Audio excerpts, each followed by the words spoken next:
đăng ký kênh để nhanh chóng nhận được thông báo về video mới nhất và nhanh nhất.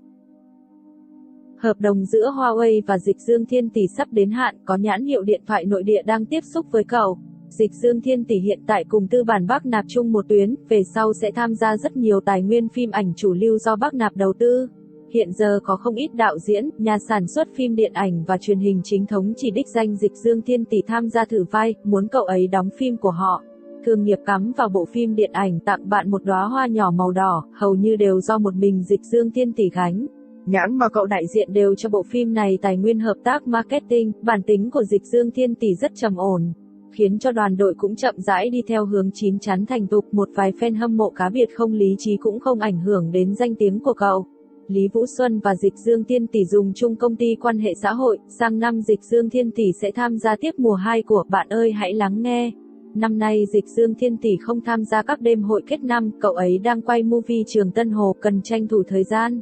Lưu Hạo Tồn và Dịch Dương Thiên Tỷ có thể sẽ chụp chung một bìa tạp chí để tuyên truyền phim. Tam Tiểu hiện tại chỉ là bạn bè bình thường, riêng tư cũng ít giao lưu với nhau. Năm nay các thành viên TF Boy không hợp thể cùng đài trong đêm hội mừng năm mới, 3 người sẽ tham gia 3 đài khác nhau. Nhiệt độ của Đinh Vũ Hề cùng tiến lên với bộ phim Trần Thiên Thiên trong truyền thuyết. Trước khi bộ phim này phát sóng thì Đinh Vũ Hề vẫn chỉ là một diễn viên nho nhỏ. Nhưng từ sau bộ phim này thì nhảy lên thành tiểu sinh lưu lượng của ngành giải trí. Tuy nhiên sau khi phim chiếu xong thì nhiệt độ của cậu cũng chậm chậm đi xuống, chủ yếu là marketing quá lợi hại.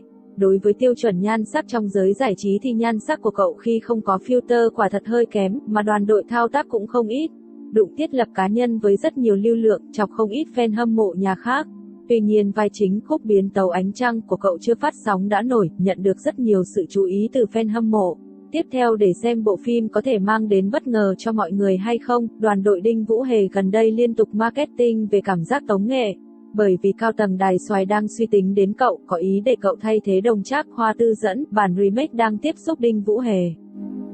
Hoàng Cảnh Du có thể nói, thành tích phim truyền hình gần đây không được khả quan lắm, hiện tại anh đã có công ty phim ảnh riêng. Sau đó hợp tác với nhiều công ty lớn, tài nguyên điện ảnh và truyền hình cũng không thiếu, tuy nhiên, tài nguyên thương vụ của anh ấy bị ảnh hưởng nhiều. Hiện nay các thương hiệu thích tìm những người có nhiệt độ cao và có sức kêu gọi mạnh nên anh ấy không phải là lựa chọn tối ưu. Tài nguyên của Hoàng Cảnh Du rất tốt, không chỉ đề tài ngôn tình mà những kịch bản chính kịch cũng dễ dàng liên hệ anh ấy. Phim Thanh Xuân, Sáng Thế Kỷ, do Hoàng Cảnh Du và Ngô Cẩn Ngôn đóng chính có tỷ lệ người xem bị vùi dập giữa chợ. Trước đó đoàn phim thông qua marketing để tuyên truyền cảm giác couple của hai người, hiện tại tỷ lệ người xem rất thấp. Đoàn đội hai bên đều từ chối buộc chặt couple để tránh bị chế giễu quan hệ, đoàn đội Ngô Cẩn Ngôn đã từ bỏ marketing cho nhân vật phim này. Gần đây truyền thông chụp được hình Ngô Cẩn Ngôn và Hồng Nghiêu ở cùng một tiểu khu, nghi ngờ hai người đang hẹn hò. Nhưng ngay sau đó Vu Chính đã lên tiếng phủ nhận tin đồn, thực ra ngay từ hồi, Diên Hy Công Lược Đại Bạo đã có tin đồn tình cảm giữa hai người. Nhưng nhà gái vẫn luôn tránh bị nghi ngờ, nhà trai thì ngược lại, chỉ muốn được công khai quan hệ, đôi lúc còn làm ra vài hành động nguy hiểm. Vốn dĩ hai người đúng là có dự định công khai, nhưng sau khi bỗng nhiên hot lên thì nhà gái quyết tâm phải giữ hình tượng độc thân. Lúc sau cô ấy vẫn cùng bạn diễn sao tác couple. Năm ngoái Hứa Ngụy Châu đã ký bản hợp đồng với Ngỗng, quan hệ hai bên rất tốt, phát triển tương lai rất khả quan. Trước đây có một hoạt động muốn mời cậu ấy và Hoàng Cảnh Du tái hợp, nhưng cậu ấy từ chối rồi. Hứa Ngụy Châu cũng sẽ đi ghi hình chương trình Tôi Muốn Lên Xuân Vãn. Điện thoại của Hứa Ngụy Châu nhất định phải có ứng dụng bản đồ.